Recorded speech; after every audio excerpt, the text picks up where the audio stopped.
Assalamualaikum warahmatullahi wabarakatuh. Bagaimana kabarnya hari ini, anak-anak? Apakah kabar kalian baik semuanya? Alhamdulillah baik Pak. Waalaikumsalam warahmatullahi wabarakatuh. Alhamdulillah baik Pak. Oh, oke. Baik, Pak. Baik.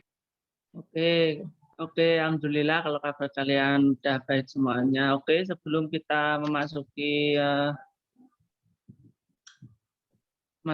materi pada hari ini, marilah kita berdoa menurut keyakinan dan agama masing-masing. Berdoa dimulai. Selesai. Oke. Siapa yang hari ini tidak masuk? Apakah masuk semua hari ini? Masuk semua Pak. Oke, alhamdulillah kalau masuk semua. Karena ini merupakan pertemuan perdana kalian dan untuk tahun depan itu kalian itu sudah masuk sekolah tapi dengan protokol kesehatan yang baik dan ketat atau kita menghadapi new normal seperti itu ya. Kalian selama kelas 1 mulai ke semester 1 sampai 2 itu kan belum pernah masuk sekolah. Masuknya itu kan daring toh. Otomatis kan kalian kan tidak mengetahui bagaimana interaksi dengan guru dan sebagainya. Oleh karena itu, saya sebagai guru BK kalian akan memberikan sebuah tips dan trik interaksi di lingkungan sekolah baru itu seperti apa. Ini merupakan ilmu atau bekal kalian nantinya. Karena untuk tahun depan atau semester depan itu kalian sudah memasuki sekolah dan kalian tidak di kelas 1 lagi, melainkan kalian di kelas 2. Itu ya. Oke, kalau begitu apa sih tips dan trik interaksi di lingkungan sekolah baru?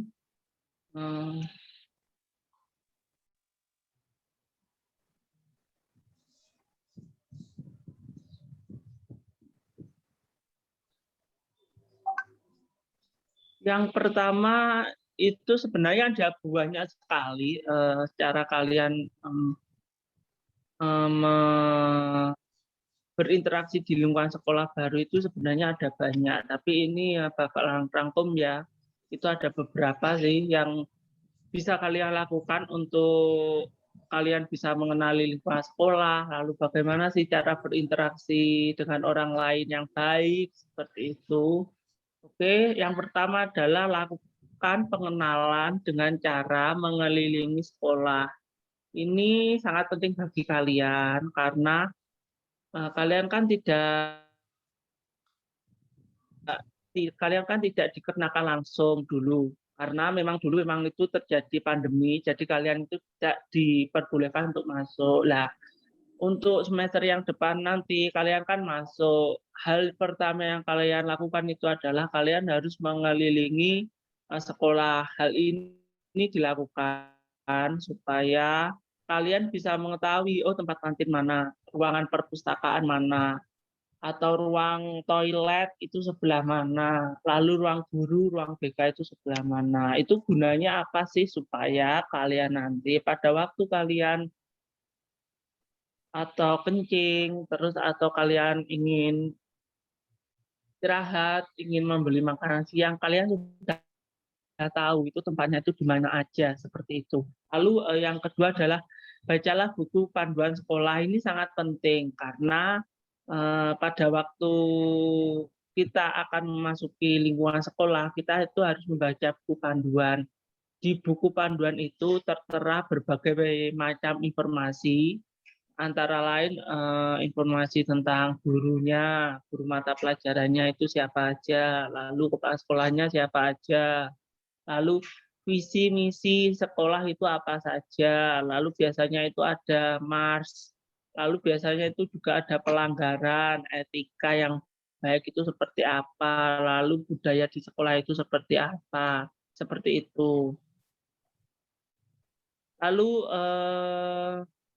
yang C, cobalah untuk berkenalan dengan orang baru sebelum sekolah dimulai.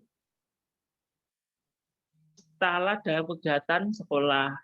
Jadi ini penting sebelum kalian masuk di sekolah baru, kalian kan pastinya kan mempunyai teman di sekolah yang lama dan mungkin ada 1 atau 2 orang teman yang ada di sekolah lamamu itu juga masuk di sekolah baru tersebut. Nah, kamu bisa menggandeng dia untuk sebagai batu loncatan agar kamu bisa mengenali orang-orang yang ada di sekitar kamu. Lalu kalau ada kegiatan kamu itu harus ikut, dan kalau ada kayak pentas seni atau apa kamu itu harus percaya diri dan kamu bersedia untuk menjadi, kalau pentas seni bersedia untuk menjadi menjadi wakil dari kelasmu atau gugusmu seperti itu. Mengapa Kak itu wajib? Karena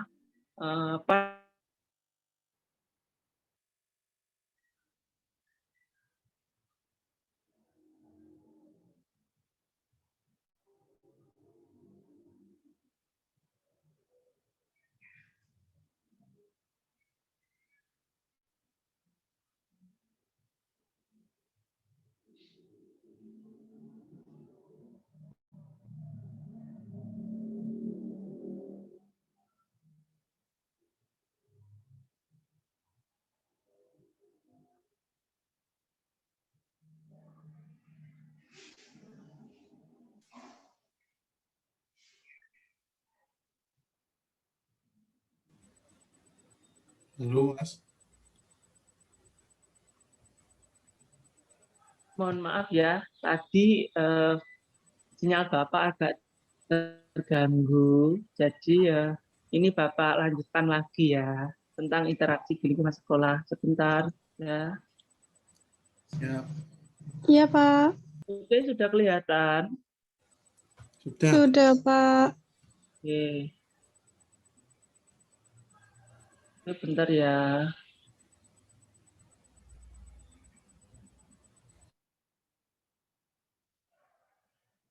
Tadi kan tadi jadilah diri sendiri itu memang penting karena kalau tidak menjadi diri sendiri nanti kamu akan kesulitan. Dan yang paling penting itu antara apa yang kita ucapkan dengan apa yang kita perbuat itu harus sinkron.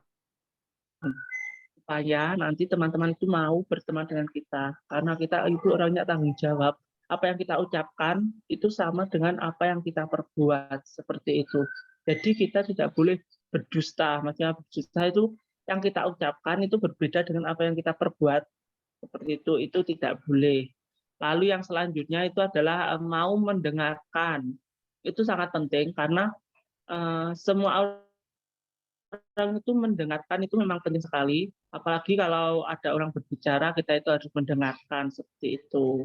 Belum tentu apa yang kita dengarkan itu belum tentu jelek semuanya. Pasti ada baiknya. Dan baiknya itu bisa kita saring seperti itu. Karena bertemu dengan teman baru, pasti ada pengalaman baru, ada ilmu baru yang harus kalian dapatkan. Memang kalau berteman dengan teman baru itu, ilmu dan pengalaman itu tersirat, bukan tersurat. Jadi maksudnya tersirat itu pada saat kita berbincang-bincang mengenai topik apa, lah terus si teman itu membicarakan tentang bagaimana sih cara dia mengatasi topik ini atau mengatasi topik seperti keuangan atau bagaimana seperti itu. Lah, dari situ kan itu kan merupakan sebuah ilmu baru. Jadi kan kita bisa menyaringnya itu, menyaring menjadi sesuatu yang baik bagi diri kita seperti itu. Lalu yang selanjutnya atau yang terakhir adalah bersikap yang baik kepada semua orang yang ada di sekolah. Itu memang perlu, dan dengan kita bersikap baik otomatis kita akan menjadi seseorang yang mudah untuk didekati atau mudah untuk diajak berteman dengan orang lain seperti itu. Dan ini adalah materi dari saya. Apakah ada pertanyaan dulu dari anak-anakku semuanya ini?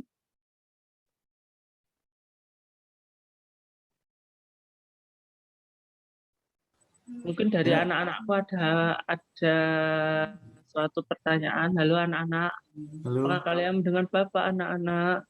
Anak-anak, Pak. Saya mau bertanya.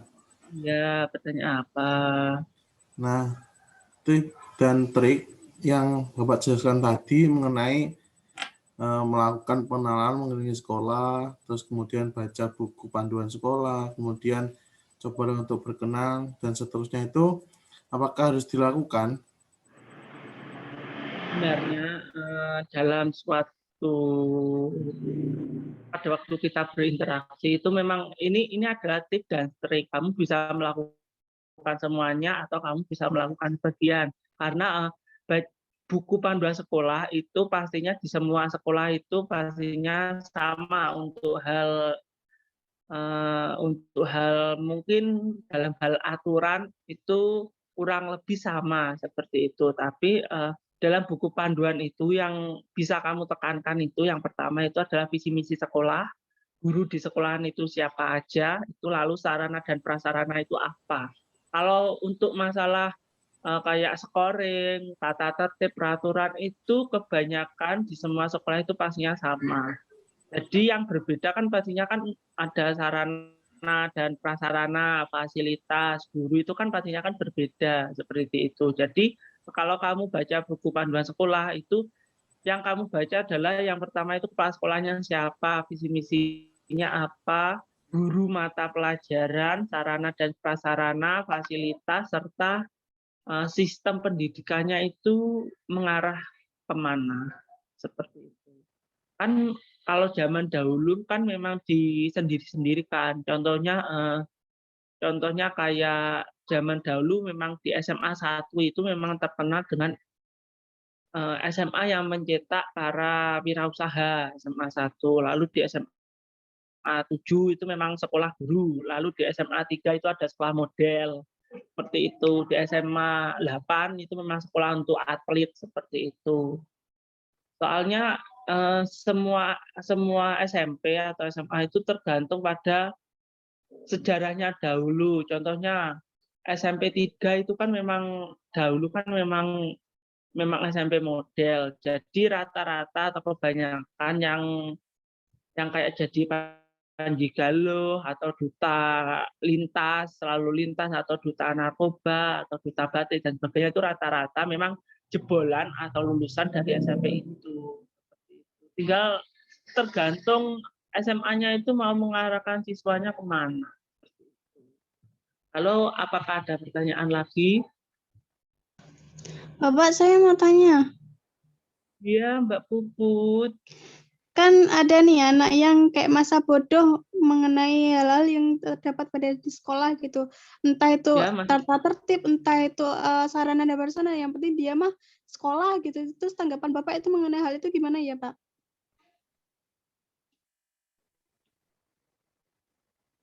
gimana Mbak Puput? Tolong tolong dijelaskan lagi, saya kurang mendengar ya Mbak Puput. Jadi gini, ada kan ya anak gitu yang nggak banyak, mungkin beberapa yang nggak yang masa bodoh tentang tata tertib di sekolah, aturan di sekolah, terus apapun mengenai hal sekolah, yang penting mah dia sekolah gitu, tanpa memperhatikan kayak sarana prasarananya, dia juga masa bodoh gitu loh. Kayak bandel gitu loh, Pak. Gimana tanggapan Bapak mengenai hal itu? Kalau tanggapan saya sih sebenarnya anak-anak itu kalau secara Bapak ya, anak-anak seperti itu memang seharusnya itu dia itu mengerti sarana dan prasarana sekolah itu seperti apa. Tapi untuk ini kan masih awal, ya mungkin dia itu mungkin ingin beradaptasi tentang suasananya atau lingkungannya seperti itu. Tapi lama-kelamaan dia pastinya butuh sarana atau prasarana sekolah tersebut dan butuh interaksi di lingkungan itu.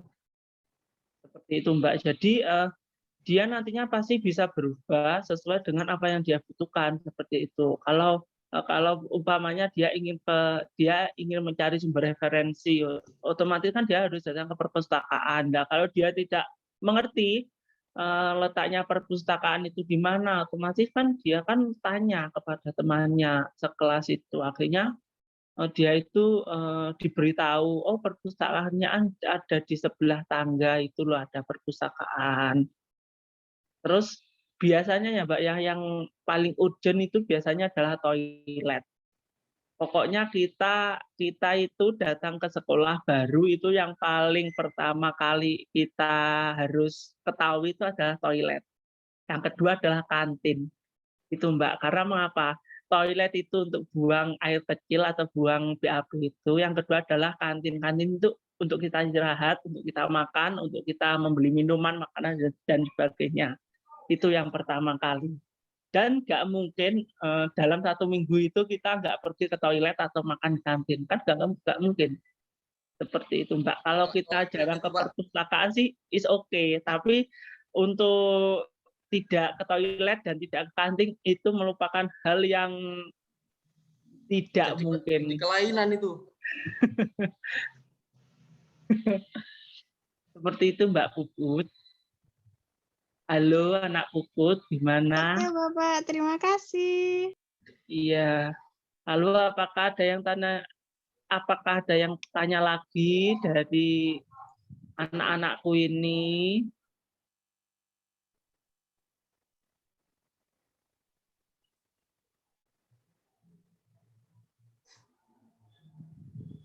Halo anak-anak. Sudah, Pak. Sudah? Ya. Oke. Pak. Oke, kalau gitu, kalau sudah ya oke.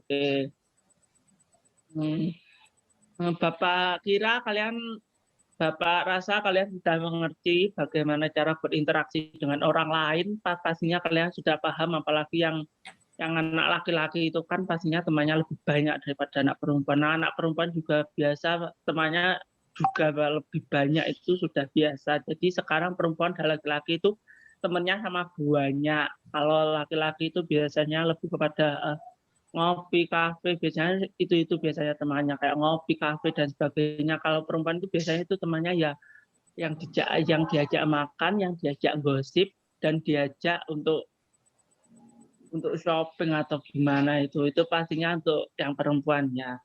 Dan kalian untuk interaksi kalian pastinya sudah paham bagaimana cara bertanya dengan orang baru dan sebagainya, pastinya kan kalian sudah paham. Oke, karena tidak ada pertanyaan lagi dan waktunya hampir habis, Bapak mohon izin dahulu ya. Siap. Mohon izin dahulu dan kelas ini akan Bapak akhiri. Oke. Iya, Pak. Sebelum kita mengakhiri kelas ini, marilah kita membaca bacaan. Yasin. Yasin, Pak.